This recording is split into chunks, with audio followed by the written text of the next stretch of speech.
오늘 설교 말씀의 제목은 Why? 왜 중요한가?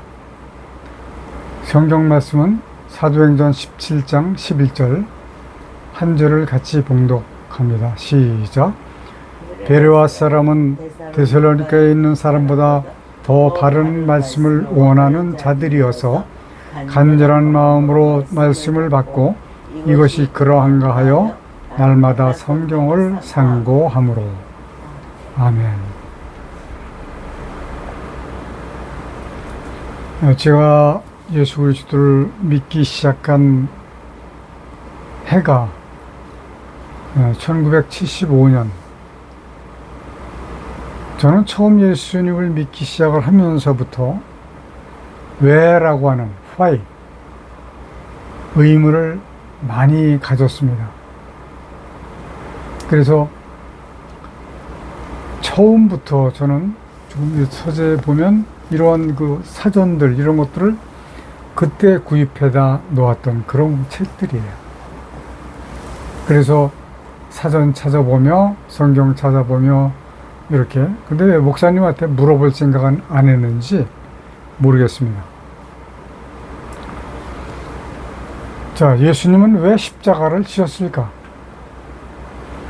또 아담은 왜 불순종의 죄를 범했을까?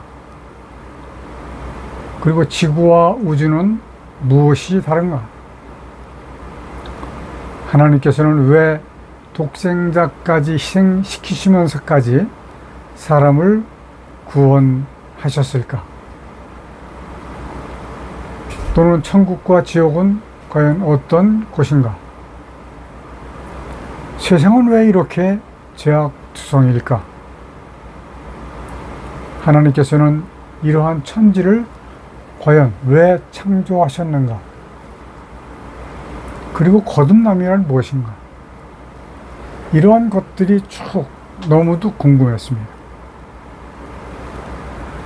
저는 지금도 하나님의 뜻에 대한 또는 거듭남에 대한 단어가 보이면 긴장이 됩니다. 그래서 책이 보이면 바로 책을 사서 읽습니다. 논문이 됐든 상관이 없어요. 저는 얼마 전에 거듭남에 대한 책을 찾다가 R.C. 스프룰이라고 하는 목사님이 쓴 거듭남이란 무엇인가라고 하는 책을 구입을 했어요. 이런 종이로 된 책이 아니고 전자책 이북이었습니다. 왜냐하면 이북이 좀 싸요. 그 종이로 된 책보다. 그리고 빨리 받을 수가 있어요. 구입하는 동시에 볼 수가 있거든요.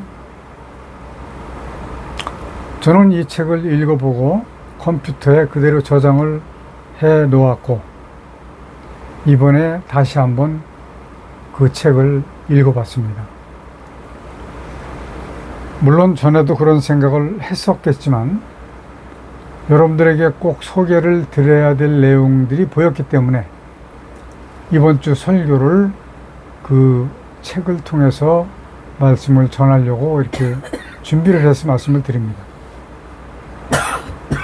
책을 보니까 서두에 스프룰 목사님도 저와 같이 어릴 때부터 왜? 라고 하는 질문이 가득했다라고 하더라고요. 저는 오늘 우리 사랑하는 성도 여러분들이 저와 스프룰 목사님과 같이 왜? 라고 하는 질문의 성도들이 되시기를 바라면서 이 말씀을 전하는 겁니다.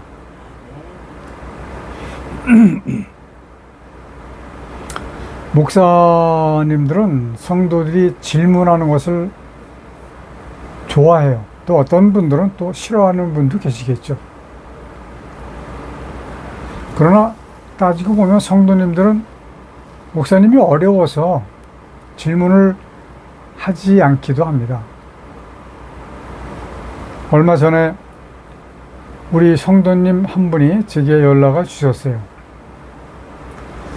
저의 설교에서 세상에는 여러 종류의 사람들이 살고 있습니다 라고 하는 표현을 했는데 이 성도님이 종류보다는 부류가 맞는 것 같다라고 말씀을 해 주셨습니다. 생각해 보니까 그래요. 저는 그 성도님께 너무너무 감사를 드리고 싶습니다. 이렇게 말씀해 주시는 분들이 많지가 않습니다. 거의 없습니다. 그러면 이렇게 해주시면 너무 좋은 거예요. 자, 스프롤 목사님의 저서 거듭남이란 무엇인가에는 이러한 문구가 있습니다. 많은 목사들이 말하기를 하나님 나라를 들어가기 위해서 거듭날 필요는 없다 라고 말하는 목사들이 많다는 겁니다. 그러니까 보편적인 목사님들이 다 그렇다 이런 얘기예요.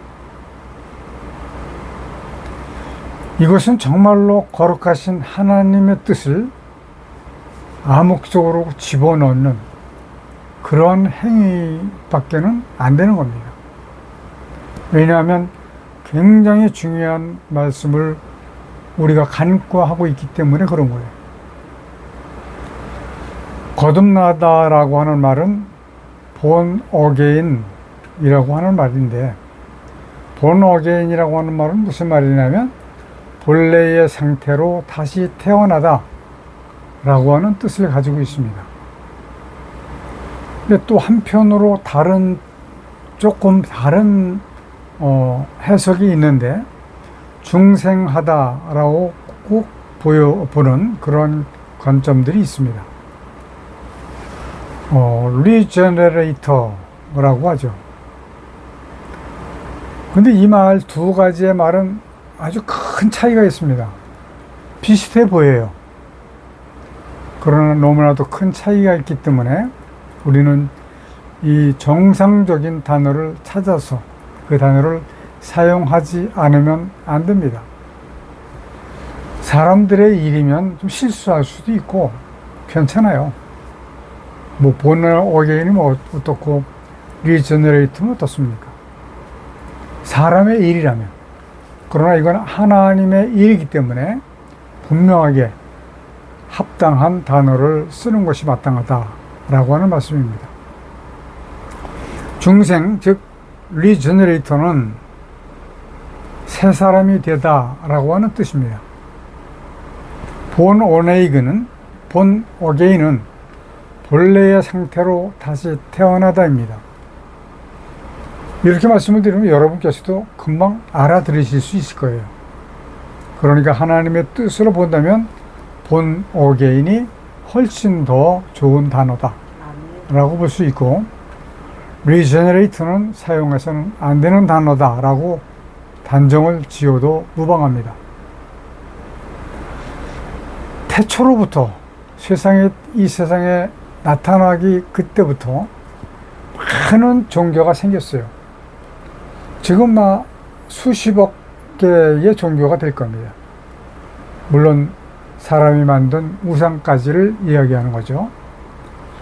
모든 종교는 중생이라고 하는 과정을 아주 중요시해 왔습니다.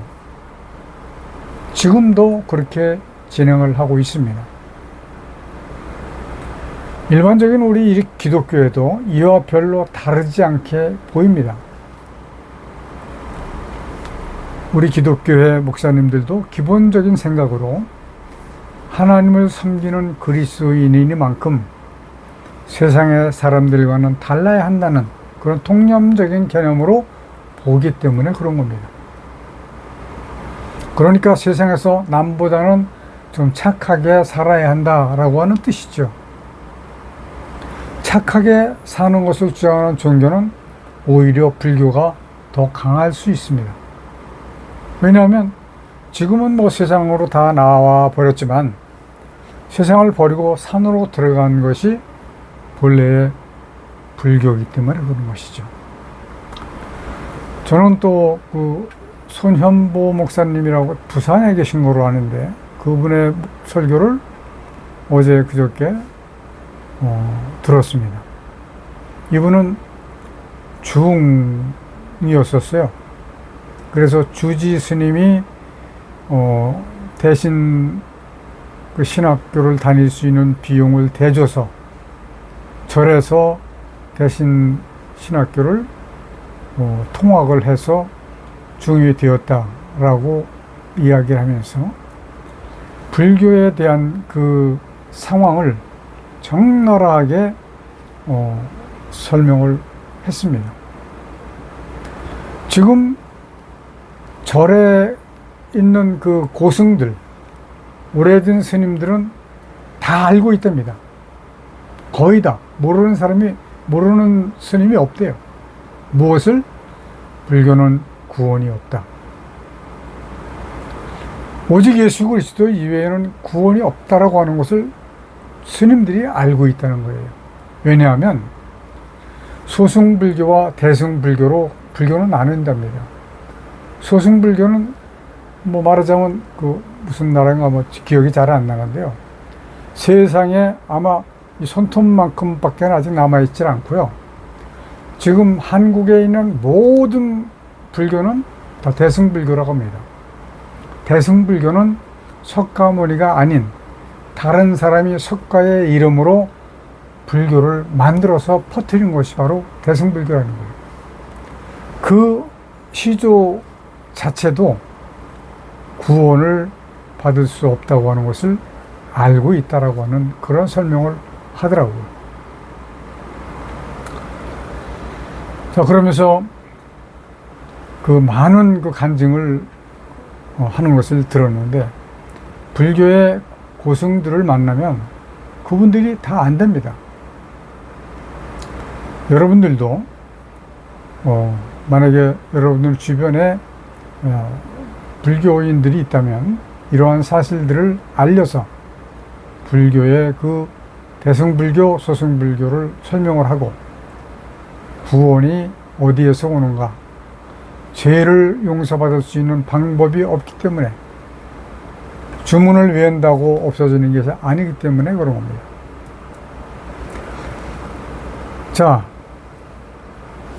이러한 그 각종 종교들이 부르짖는 그 강조하는 착하게 사는 것은 우리들의 삶의 기본이어야 된다라고 하는 말씀입니다. 착하게 사는 것, 착하게 살려고 노력을 해서 되는 것이 아니라 기본적으로 착하게 사는 것이 마땅하다는 말씀이에요. 그러나 참 그리스도인이라고 한다면 그 기본마저도 초월해서 마치 이웃과 모든 세상을 위해서 일할 수 있는 그러한 사람들이 되어야 된다라고 하는 말씀입니다. 왜 그렇게 말씀을 드리냐 하면 예수 그리스도께서는 그렇게 보편적으로 말씀하시지 않으셨기 때문에 그런 겁니다. 그래서 스프를 목사님의 말씀에는 이런 말씀이 있어요. 기독교는 이미 영적으로 다시 태어난다라고 하는 것이 무엇인지를 이미 개발했어야 했다라고 주장을 하더라고요. 맞습니다. 아직도 영적으로 다시 태어난다고 하는 것에 대한 것을 결론을 짓지 못하고 있는 목사님들이 대다수, 거의 다입니다. 자, 그러면서 이분은 이렇게 말씀드려요. 모든 것은 예수님의 가르침에 기운을 두고 있다라고 역설을 하십니다. 분명하죠. 자, 요한복음 3장에서 밤에 예수 그리스도를 찾아온 니고데모는 그 지위가 상당했던 거로 기록이 되어 있습니다. 유대인인 니고데모의 고백이 이럽니다. 요한복음 3장 2절에서 그가 밤에 예수께 와서 가로되 랍비여 우리가 당신은 하나님께로서 오신 선생인 줄 아나이다. 하나님과 함께 하시지 아니하시면 당신의 행하시는 이 표적을 아무도 할 수 없음이니이다. 참 순전한 고백이죠. 근데 니고데모가 왜 밤에 왔을까요? 그것은 그때 당시 종교 당국에서는 예수님이라고 하는, 예수 그리스도라고 하는 그 사람의 상황이 의심의 대상이었다라고 하는 겁니다. 요즘 말로 말한다면 이단이다 라고 규정을 아마 했을지도 몰라요. 자, 미리 말씀을 드리는 것은 신천지 같은 이단은 기존 기독교인들보다 알지 못하고 있는 많은 부분을 알아차린 부분들이 있습니다. 그러니까 이러한 부분들 때문에 기독교에서 들어보지 못한 맞는 말 때문에 기독교인들이 넘어가는 거예요. 하나님의 말씀을 올바르게 알지 못하기 때문에 넘어가는 것이다 이거죠. 그러나 그들이 가지고 있는 그 맹점 중에 가장 큰 맹점은 뭐냐면 최종적인 아주 중요한 핵심을 알지 못하고 있더라 이런 얘기예요. 그들이 알지 못하고 있는 그 핵심을 가르쳐 주려고 저는 많이 애를 써봤는데 듣지를 않습니다. 들으려고 하질 않아요. 그래서 저는 현재 신천지 사람들에게는 더 이상 말할 필요가 없다라는 결론을 내리고 있는 상태입니다. 예수님은 니고데모의 말에 응대하시기를, 이거는 그 스프룰 목사님이 말씀하신 거예요. 유대인의 지도자여 공의 회원인 높으신 분이 이 밤에 나를 찾아와 칭찬을 해주니 고맙군요 라고 하지 않으시고 단번에 핵심으로 들어가셨습니다. 예수께서 대답하여 가라사대 진실로 진실로 내게 이르노니 사람이 거듭나지 아니하면 하나님 나라를 볼 수 없느니라. 이미 니고데모는 최소한 하나님에 대해서는 다른 사람들보다 오히려 가르쳐 주고 있는 선생이라고 하는 점입니다. 오늘날로 말한다면 목사와 같은 사람이라고 이야기할 수 있겠죠. 예수님이 니고데모에게 하신 말씀, 그것은 구원을 얻는 데 있어서 없어서는 안 되는 아주 필수 조건 중에 하나입니다. 해도 되고 하지 않아도 되는 그런 것이 아니라고 하는 이야기입니다. 반드시 하지 않으면 구원받을 수 없다라고 보면 됩니다. 다시 말한다면 거듭나지 않은 교인은 그리스도인일 수 없다라고 하는 결론이 나오는 겁니다. 자, 이에 대해서 예수님은 진실로 진실로라고 하는 반복 어법으로 강조를 하셨고요. 게다가 3절과 5절 두 차례나 완전히 반복을 해서 말씀을 하셨어요. 얼마나 중요한 말씀이시면 그렇게 했겠느냐. 성경 전체 중에서도 이만큼 중요성을 강조하신 성경도 없습니다. 서두에 드릴 말씀과 같이 구원을 받는 데 있어서 구태여 거듭날 필요는 없다고 말하는 수많은 목사들이 생각하는 그 생각과는 전혀 다른 말씀이죠. 저는 며칠 전에 한 분의 권사님과 대화를 나눈 적이 있습니다. 그 권사님의 말씀에 저는 충격을 받았어요.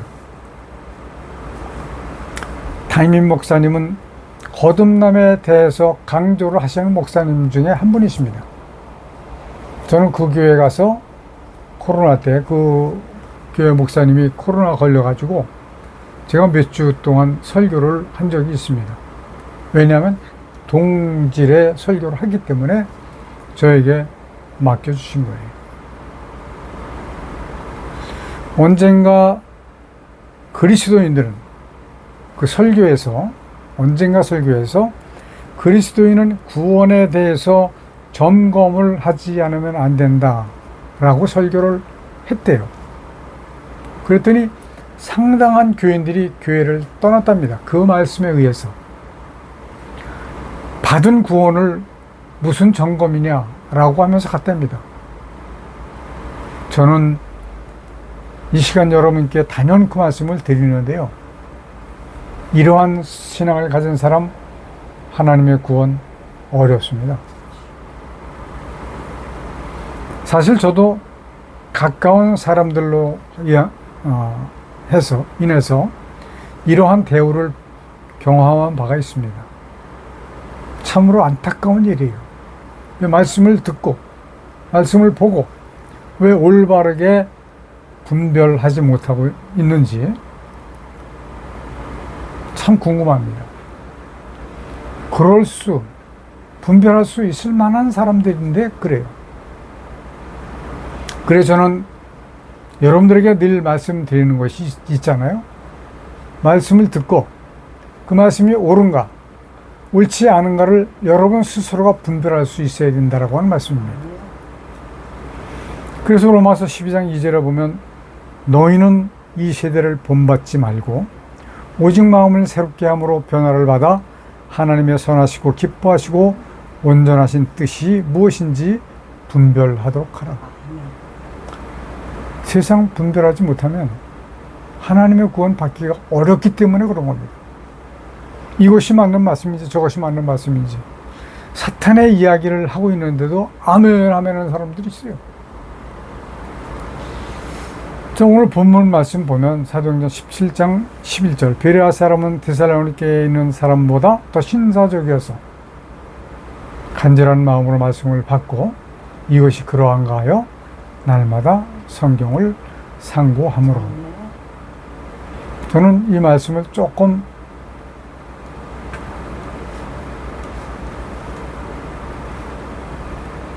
바꿨습니다.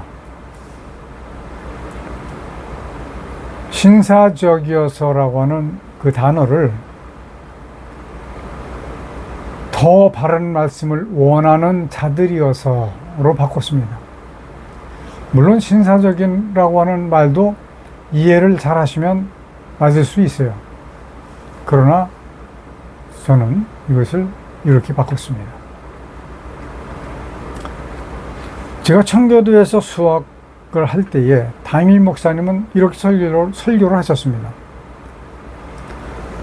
자신은 최선을 다해서 지금 하나님의 영광을 위해서 많은 생명 구원시키기 위해서 목회를 하고 있지만 마지막 심판대에서 너는 아니야 라고 판결을 받을 수도 있을 것이다 라고 말씀을 하시더라고요. 저는 100% 동감합니다. 왜냐하면 구원은 전적으로 하나님께 속한 것이기 때문에 창조주의 권한으로 하는 것이기 때문에 그렇습니다. 시편 62장 7절의 말씀이에요. 수프를 목사님의 거듭남이란 무엇인가에서 두 번째 단어는 거듭남은 신비다. 수프르는 중생 사역은 눈에 보이지 않기 때문에 신비라고 말을 합니다. 저는 여기서 좀 비교를 해봐야 된다고 생각을 합니다. 중생 사역은 눈에 보이기 때문에 신비다. 반대죠. 왜냐하면 그 사람의 신앙 생활에서 보입니다. 그 사람의 말에서도 보입니다. 그 사람의 성령을 보는 관점에서도 보이게 되어 있습니다. 그럼에도 불구하고 거듭남이 신비인 것은 모든 것이 보이기 때문이다. 사람의 구원이 거듭난 사람의 눈에 보입니다. 그리고 자신의 자유함이 보입니다. 요한복음 8장 32절 진리를 알지는 진리가 너희를 자유케 하리라. 이 말씀이 바로 내게 이렇게 역사를 하시는구나 라고 하는 것을 느낄 수가 있기 때문에 자신의 자유함이 보인다는 것입니다. 세상이 보이고 사람이 보입니다. 눈으로 보이는 것을 말씀드리는 게 아니에요. 세상에서의 삶 이후의 나라가 보입니다. 그러하기에 신비라고 할 수 있습니다. 그러나 스프를 목사님의 세 번째 단원의 제목처럼 거듭남은 성령의 도우심으로 가능하다. 사람의 노력에 따라서 성령께서 역사를 하셔야지만 가능하다라고 하는 말씀이에요. 가만히 있는 사람에게 역사 물론 하실 수도 있겠죠. 그러나 거의 가능성이 없습니다. 노력하지 않는 사람에게 마치 생일 선물을 주는 것과 같이 그러한 현상은 없을 것이다. 하나님의 참뜻을 알기 위해서 말씀에 몰두를 하는 사람에게 특별히 은혜를 주시는데 이렇게 은혜를 주신다 라고 설명할 수 있습니다. 왜라고 하는 질문을 여러분들은 습관처럼 하시기를 간절히 바랍니다. 예수님은 왜 십자가를 지셨을까? 저는 지금 말씀드리는 것을 계속 설교를 해드리고 있는 거예요. 아담은 왜 불순종의 죄를 범했을까? 지구와 우주는 무엇이 다른가? 이건 참 재미있는 설교 내용인데요. 아마 한 2번 정도는 제가 했을 것 같습니다. 모자라서 한 번 더 해야 되겠습니다. 그 다음에 하나님께서는 왜 독생자까지 희생시키면서까지 사람을 구원하셔야 하는가? 천국과 지옥은 어떤 것인가?